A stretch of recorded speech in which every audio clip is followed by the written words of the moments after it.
Good morning to all of you. Good morning sir. Good morning sir. कैसे हो सब? अच्छे हैं सर। बढ़िया है। आफ्टर 1 वीक अगेन आज थोड़ी बारिश हो रही है हैं? सर होगी या हो गई? बेटा नाइट में हुई थी थोड़ी देर, और अभी जो फैकल्टीज़ आए हैं बाहर से वो कह रहे हैं बाहर ऐसा मौसम हो रहा है कि बारिश के चांसेस लग रहे हैं।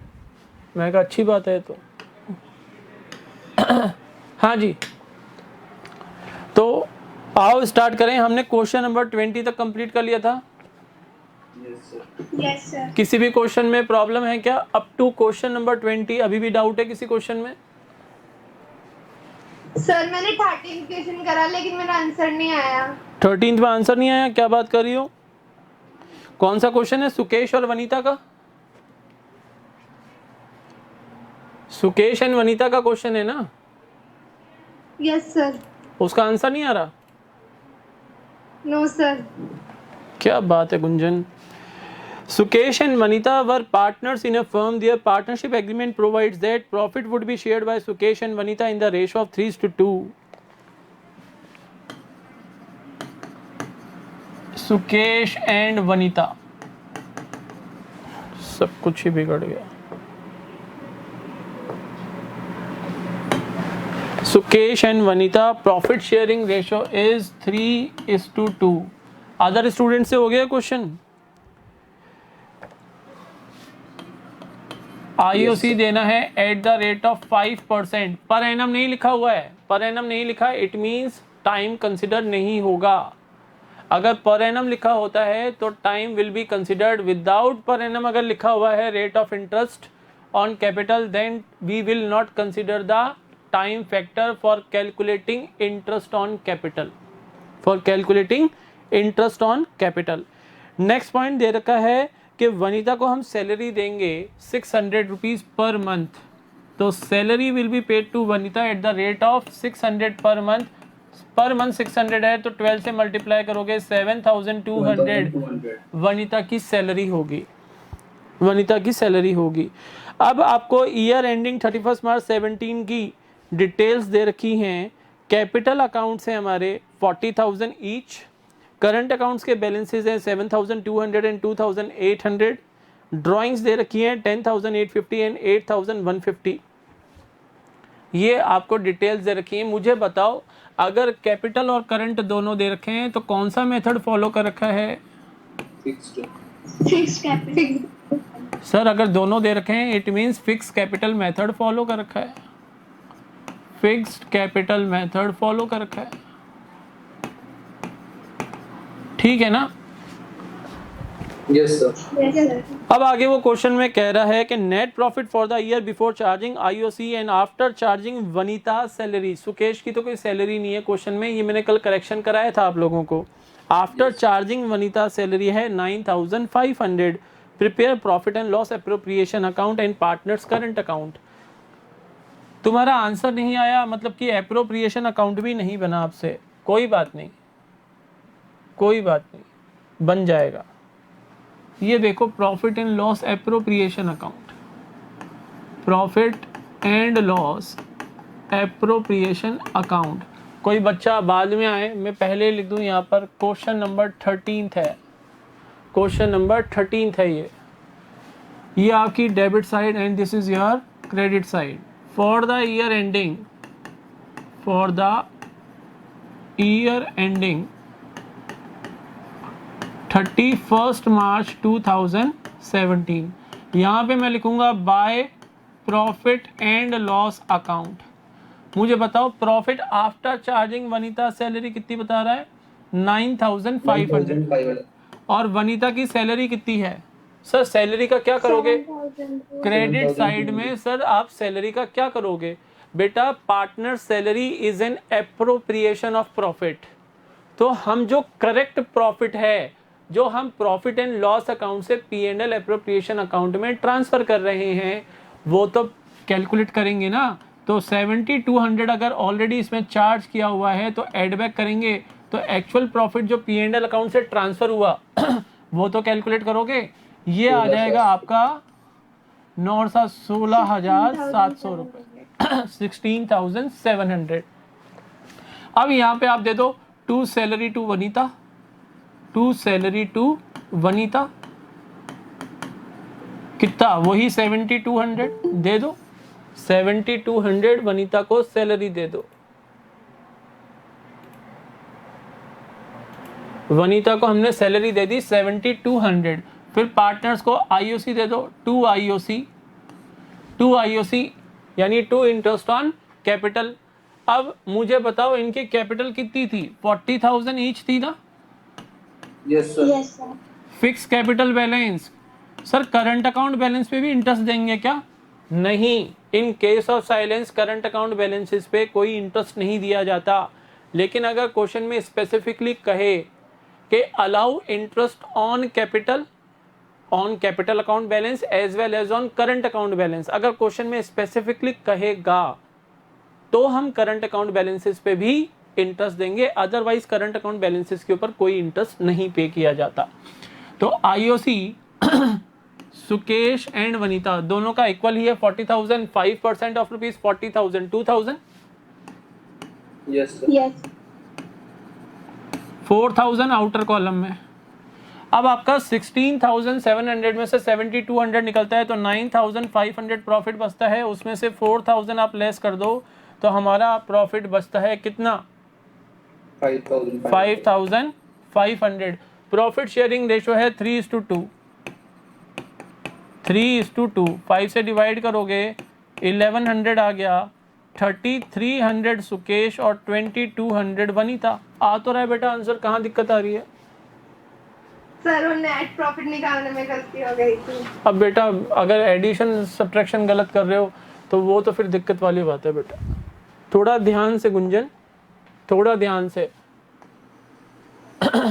ठीक है, अब समझ में आ गया? Yes sir. करंट अकाउंट बना लोगे या वो बनवाऊं? नहीं सर, बना लेंगे। प्रॉब्लम है तो बोल दो, अभी तो मैं बनवा दूंगा। नहीं सर, बना लेंगे बस। अब आ जाओ क्वेश्चन नंबर 21 के ऊपर। 20 तक हम कंप्लीट कर चुके थे। और कोई भी ऐसा क्वेश्चन है क्या बिफोर क्वेश्चन नंबर 21 जिसमें किसी स्टूडेंट का आंसर नहीं आ रहा है? अगर है तो बच्चों बता दो। नहीं है? ओके ओके ठीक है। 21 देखो, Himanshu withdrew rupees 2,500। Himanshu withdrew rupees 2,500 at the end of each month. The partnership deed provides for charging interest on drawings at the rate of 12% per annum. Calculate IOD of Himanshu for the year ending March 31st 2017. बेटा हर month के end में equal amount withdraw कर रहा है तो हम use करेंगे average period method. Yes sir. Yes sir. Average period method we will use, average period method we will use. अब ड्राइंग तो आप कितनी हो जाएगी, अमाउंट ऑफ ड्राइंग्स 2,500 इंटू 12 यानी ये हो जाएगा आपका 30,000 रुपीज। 30,000 रुपीज। सर इतना फास्ट कैसे हुआ? बेटा आप एक तो कर लो 2,500 इंटू 25,000 तो ये हो गया, और 2,500 इंटू 5,000 वो हो गया, ऐड कर दिया तो आ गया 30,000 रुपीज। ठीक है ना? जो चीज़ें मैं अप्लाई करता हूँ समझाता रहूँगा, अगर आपको समझ में आती हैं तो अप्लाई करना, अदरवाइज मत करना, अदरवाइज मत करना। 30,000 आपकी टोटल अमाउंट ऑफ ड्राइंग्स हो गई। रेट ऑफ इंटरेस्ट है आपका 30,000 इंटू रेट ऑफ इंटरेस्ट कितना है 12% पर एनम, 12% पर एनम। अब बात आती है टाइम फैक्टर की, तो टाइम फैक्टर क्या होगा? Time left after first drawing 11 months, after last drawing 0 month divided by 2 यानी 5.5 मंथ्स। तो 5.5 डिवाइडेड बाय 12, 12 से 12 गया, 00 से 00 गया। अब इसको मल्टीप्लाई कर लो। अगर इसमें प्रॉब्लम आती है डेसिमल हटाना है तो नीचे 10 कर दो, नीचे 10 कर दो तो ये डेसिमल हट जाएगा। तो अब आप मल्टीप्लाई कर लो, 00 3 से करोगे 3 5 15 1 16,500 डिवाइडेड बाय 10 यानी 1,650 रुपीज़ आपका आंसर आ गया। बोलो क्लियर है? सर एग्जाम में क्वेश्चन आता है तो इस चीज़ को प्रेजेंट कैसे करना है, वहाँ पे आप लिखोगे कि since equal amount of drawing is withdrawn by Himanshu at the end of each month so average period method will be applied for the calculation of interest on drawings. ठीक है, फिर आप दिखाओगे average period in this case is equal to, आपको proper wordings में लिखना पड़ेगा पहले formula, time left after first drawing plus time left after last drawing divided by 2. First drawing के बाद टाइम लेफ्ट कितना हुआ 11 मंथ्स. अब इतना बताने की जरूरत नहीं है कि देखो फर्स्ट ड्राइंग हमने की अप्रैल 30 को, उतना बताने की जरूरत नहीं है, बस 11 मंथ लिखो, लास्ट का 0 डिवाइडेड बाय 2, 5.5 मंथ्स का इंटरेस्ट निकलेगा. फिर फॉर्मूला लिख दो, interest on drawings is equal to total amount of drawings multiplied by rate of interest multiplied by time factor, और जो वैल्यूज हैं उनको रिप्लेस करके और आंसर कैलकुलेट कर दो. बोलो क्लियर है? Yes. तब मिलेंगे 2 या 3 मार्क्स का क्वेश्चन अगर आता है तो तब मिलेंगे पूरे मार्क्स. ये सारी चीजें एक्सप्लेन करनी पड़ेंगी, सीधा नहीं ऐसे जैसे मैं बोर्ड पे समझा रहा हूँ. यहाँ पे मैं आपको केवल समझा रहा हूँ. अगर प्रेजेंटेशन की बात आती है तो नेक्स्ट क्वेश्चन में प्रेजेंटेशन दिखाता हूँ फिर मैं आपको, क्योंकि प्रेजेंटेशन भी मैटर करता है. नेक्स्ट क्वेश्चन है, Bharam is a partner in a firm. He withdrew ₹3,000 at the starting of each month for 12 months. The books of the firm are closed on March 31st every year. Calculate interest on drawing at the rate of 10% per annum. At the rate of 10% per annum. तो यहाँ पे आप लिखोगे since ये आपका solution हो गया. आप प्रेजेंटेशन देख लेना, ये है question number 22. Since equal amount of drawing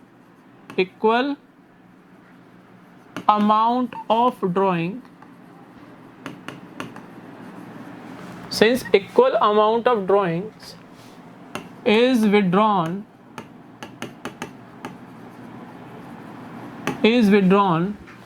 at the beginning of each month, at the beginning of each month, so average period method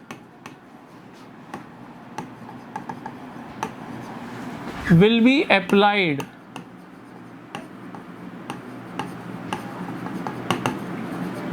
for calculation of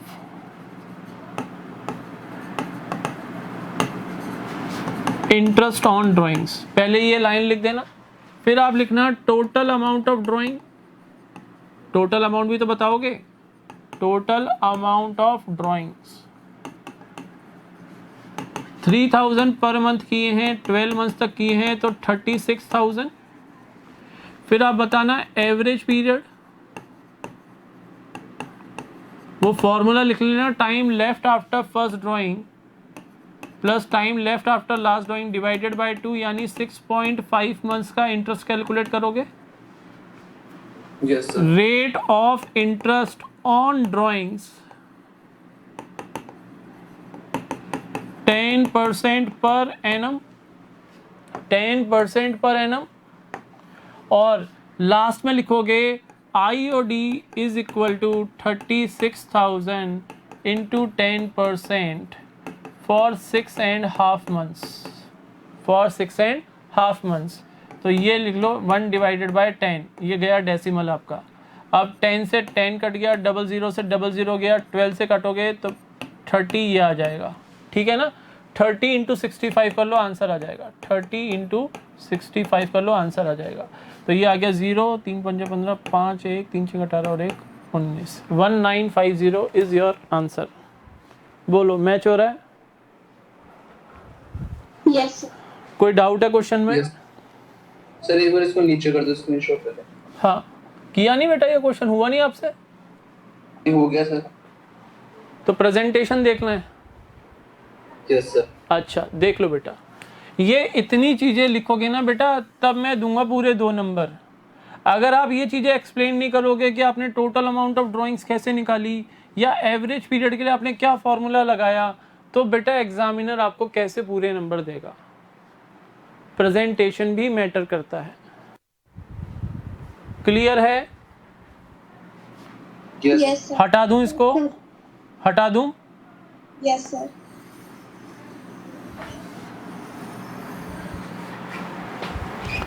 next question है 23rd, सबसे हो गया क्या या कराना है? Yes sir. 23rd में किसी को कोई प्रॉब्लम हो तो बोलो। No sir.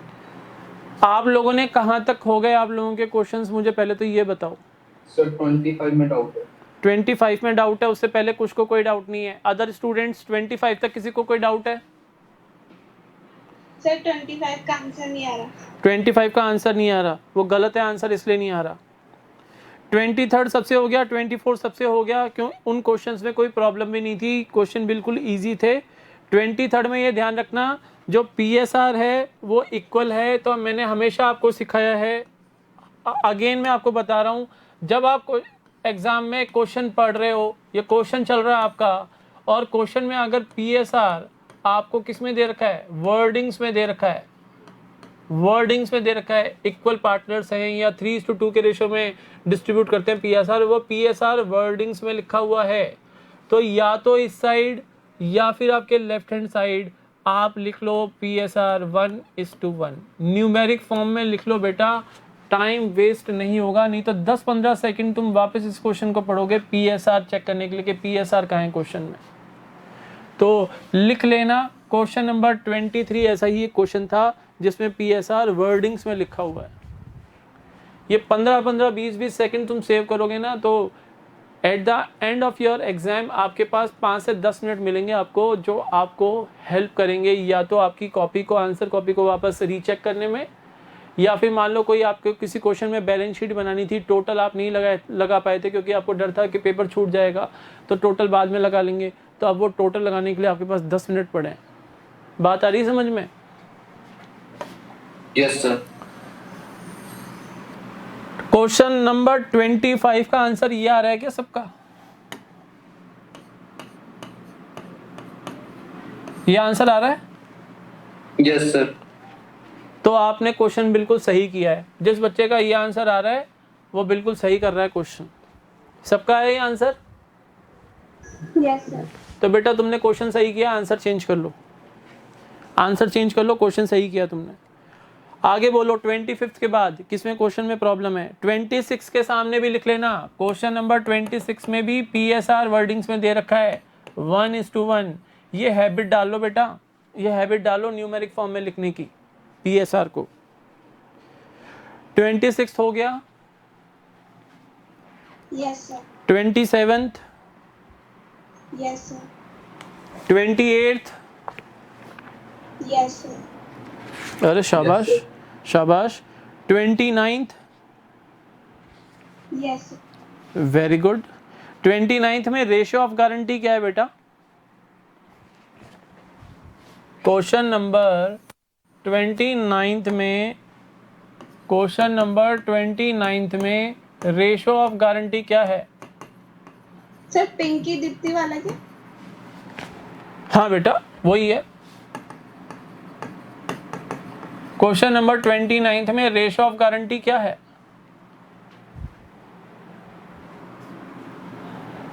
सर 1:1 है, दोनों पार्टनर इक्वली करें। इक्वल करेंगे। तो अब वहां पर क्वेश्चन में रेशियो ऑफ गारंटी वर्डिंग्स में दे रखा है, यस और नो? Yes sir. तो ऐसे क्वेश्चन में खुद को सेफ जोन में डालने के लिए, अगर आप डेंजर जोन में नहीं जाना चाहते, सेफ जोन में रहना चाहते हो, क्योंकि कॉन्सेप्ट्स तो आपके स्ट्रॉन्ग हैं, उसमें मुझे अब कोई डाउट नहीं रहा। तुम लोग हर क्वेश्चन करके ला रहे हो, यानी आंसर्ड क्वेश्चंस अगर आपसे हो रहे हैं, इट मीन्स अब कॉन्सेप्ट्स वाइज तो कोई प्रॉब्लम नहीं है। लेकिन अभी भी मैं बोल रहा हूँ, हम 2 चैप्टर कर चुके हैं। पहला चैप्टर आपको कराया था NPO, और अब ये हमारा ख़त्म हो रहा है पार्टनरशिप का बेसिक कॉन्सेप्ट्स। ओवर कॉन्फिडेंट मत होना, आपको टाइम टू टाइम रिवाइज करना है, नहीं तो आप ये चीज़ें भूल जाओगे। ये मैंने तुम्हें ऑलरेडी अलर्ट किया था कि NPO रिवाइज कर लेना, नहीं तो बेटा वो टर्मिनोलॉजी दिमाग से निकल जाएंगी कि एंडोमेंट फंड क्या था, हैं कैपिटल फंड क्या था, लाइफ मेंबरशिप फीस क्या थी, सब्सक्रिप्शन क्या था, लीगेसी क्या थी, और लीगेसी में तो अमेंडमेंट भी था इस साल आप लोगों के लिए, यस और no? General legacy, specific legacy. General legacy कहाँ जाती है बताओ? Income and expenditure. Very good. और specific? Balance sheet. Balance sheet, शाबाश शाबाश, मतलब कि रिवाइज कर रहे हो। ये चीज़ बेटा कंटिन्यूशन में रखना, संडे को बैठ जाओ 1-1.5 घंटा, क्योंकि अदर सब्जेक्ट्स भी उतने ही इंपॉर्टेंट है। मैंने आपको कभी ऐसा नहीं बोला कि केवल अकाउंटेंसी पढ़ो, नहीं, अदर सब्जेक्ट्स भी 100 मार्क्स के ही हैं, तो उनको भी इक्वल इंपॉर्टेंस देनी है। लेकिन इसका मतलब ये नहीं है कि इन चैप्टर्स को आप बिल्कुल भी रिवाइज ना करो, ये एक्सेप्टेबल नहीं है। करना क्या है, कैसे रिवीजन करना है, कॉन्सेप्ट्स पढ़ लो। कॉन्सेप्ट्स पढ़ने में मुझे नहीं लगता मोर देन 1 आवर लगेगा किसी भी टॉपिक का। एनपीओ के सारे कॉन्सेप्ट्स करने 1 आवर में हो जाएंगे। Yes sir. और उसके बाद 5-7 क्वेश्चन करके देख लो, जैसे ही आपको टाइम मिले। शाम को टाइम मिलता है शाम को, नाइट में सोने से पहले टाइम मिलता है तो नाइट में सोने से पहले। रात को जो हम पढ़ के सोते हैं वो हमारे माइंड में काफ़ी टाइम तक रिटेन रहता है, उसके तो सपने भी आते हैं हमें। तो 29 हो गया आप लोगों का, वेरी गुड। लेकिन 29 के सामने लिख लेना रेशो ऑफ गारंटी 1:1, 1:1, क्योंकि रेशो ऑफ गारंटी वर्डिंग्स में दे रखा है। बोलो क्वेश्चन नंबर 30 हुआ सबका? 30 सबका हो गया, वेरी गुड। ध्यान रखना क्वेश्चन नंबर 30 में आप 2 प्रॉफिट एंड लॉस एप्रोप्रिएशन बनाओगे अलग अलग ईयर के। एक बनेगा ईयर एंडिंग 31 मार्च 15 और दूसरा बनेगा ईयर एंडिंग 31 मार्च 16। Very good. आज तो आप लोगों की परफॉर्मेंस बहुत अच्छी है, मैं बहुत खुश हूँ आप लोगों से। 30 से आगे भी किए हैं क्या किसी बच्चे ने? Yes sir. शाबाश, किसने किए हैं? सर मुस्कान। मुस्कान ने की हैं। और बाकी स्टूडेंट्स? सर आपने 30 तक भी बोला था। अरे मैं बोल चुका तुम्हें 43rd तक करने के लिए, तुम कर सकते हो अगर तुम्हें टाइम मिल रहा है तो। हाँ, अगर अदर सब्जेक्ट्स पढ़ने की वजह से टाइम नहीं मिल पाया और तब 30 तक किए हैं तो कोई प्रॉब्लम नहीं है, लेकिन अगर टाइम है तो बेटा अब आगे बढ़ जाओ। सर आज का होमवर्क दे दो। आज का homework up to question number 30 तो अब आपने फेयर रजिस्टर में आप कर लो विद प्रेजेंटेशन, और इससे आगे बढ़ जाओ क्वेश्चन नंबर 31 से लेके 43 तक। ये सारे क्वेश्चंस हम डिस्कस करेंगे। All 13 questions we will discuss on Monday chapter. 43 number question कौन सा है सर? 43 नंबर का 43 है अंजू, मंजू एंड ममता। अंजू, मंजू और ममता जी का है। फिक्स कैपिटल है 10,000, 8,000 एंड 6,000। वो क्वेश्चन है 43rd। बेटा जो पीडीएफ सेंड की थी ग्रुप में उसको विजिट करो। ये 13 क्वेश्चंस हम डिस्कस करेंगे on Monday chapter will be over, और मैं आपको इस चैप्टर के रिमेनिंग नोट्स मंडे को अपलोड कर दूंगा आपके ग्रुप के अंदर। ठीक है बच्चों? Yes sir. ओके बेटा। एक बार ये क्वेश्चन नंबर 35 है ना, उसमें पीएसआर रेशियो में मतलब। हाँ लो समझा देता हूँ, आ जाओ बेटा। क्वेश्चन नंबर 35 में 3 पार्टनर हैं, राम, मोहन एंड सोहन।